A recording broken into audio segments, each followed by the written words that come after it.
Walking the World, Volume 11, Solitude, by Spatior Munius.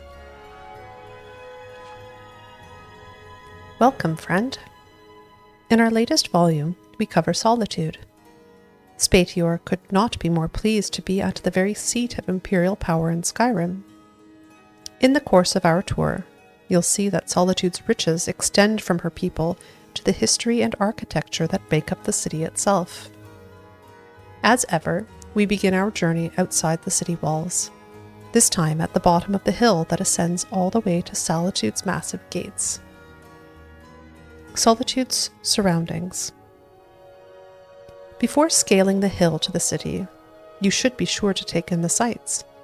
Wander the track that leads down to the docks, and you can stop to enjoy one of the best views of the Great Arch. Originally serving as both a landmark and windbreak for Solitude's port, the easily defended Great Arch also provided an ideal building site for the ancient Nords. The city gradually grew to extend across the entire length of the arch.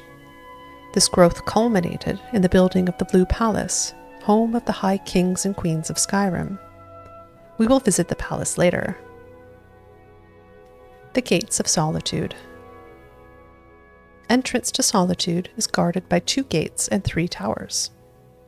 The first of these towers, situated at the crossroads, is Sky Tower. It's mostly a lookout, although in times of war, barricades are erected across the nearby road to act as a first line of defense. The second tower and first smaller gate are collectively known as the Squall Gate. Here, attacking armies meet their first real resistance. Last, and certainly most impressive, is the Storm Gate. While Castle Dower, found just within the city's main gate, has always been a massive walled structure, Solitude's outer walls and gates were not added until shortly after the coronation of High King Erling. Looking up and to the left of the main gate, you can see a small hint of Erling's preference for a more rounded style of architecture that we will see later in the Castle Dower extension, as well as the interior arch and the windmill. Now we pass through the main gates and enter the main shopping district of Solitude. The Well District. Stepping inside Solitude's gates, you get your first view of the city itself.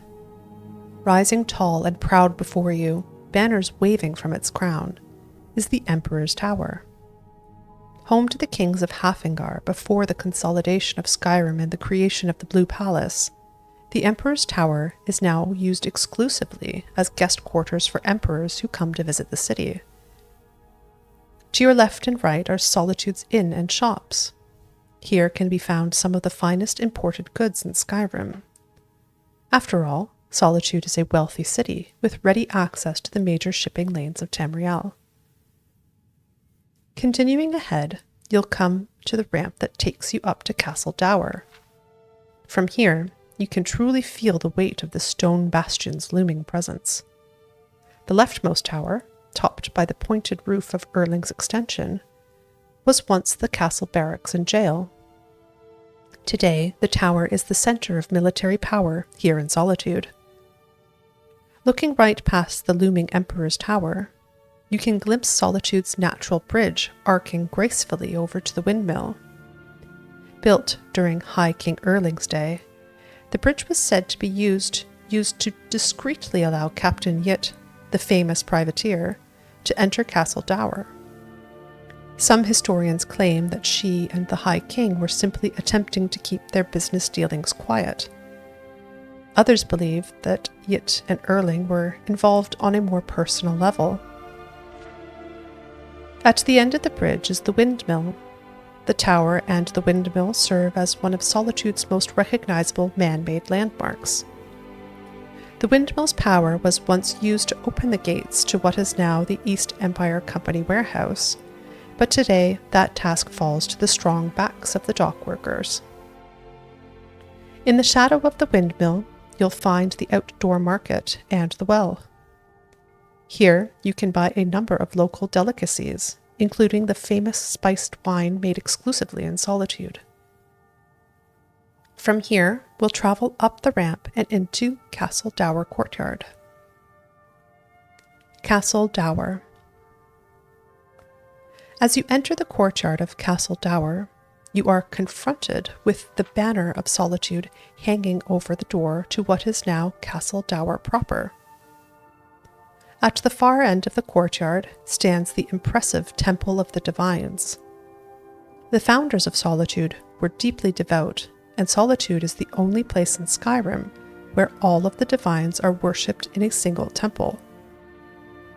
All three of the buildings here are well worth taking a look inside, but only the temple and Castle Dower's military wing are open.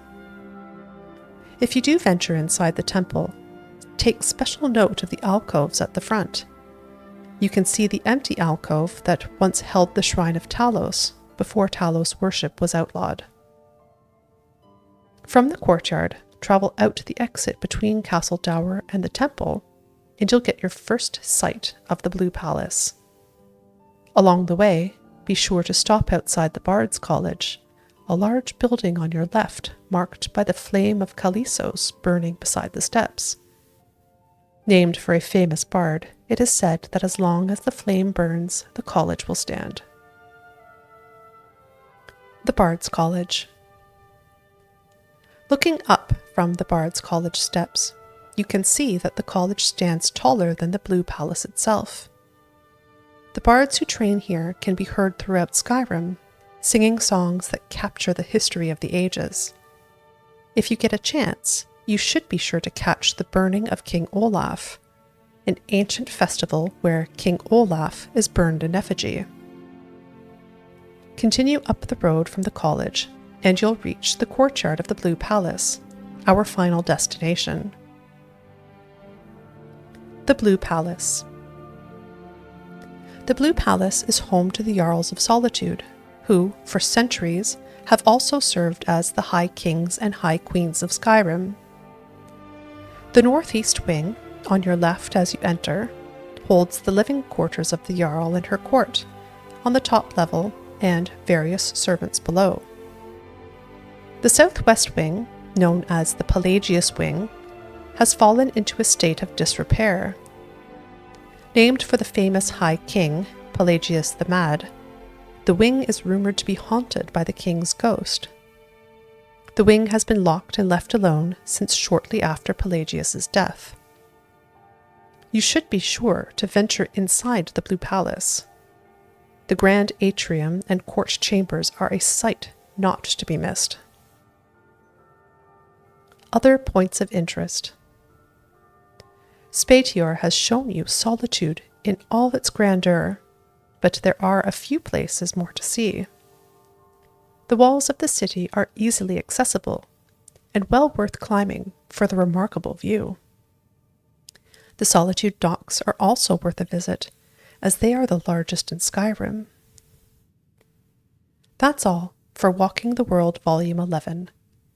Spatior does not know his next destination yet, but you can be sure that where he does go, he will leave you a record of the best things to see. Spatior Munius, World Traveler.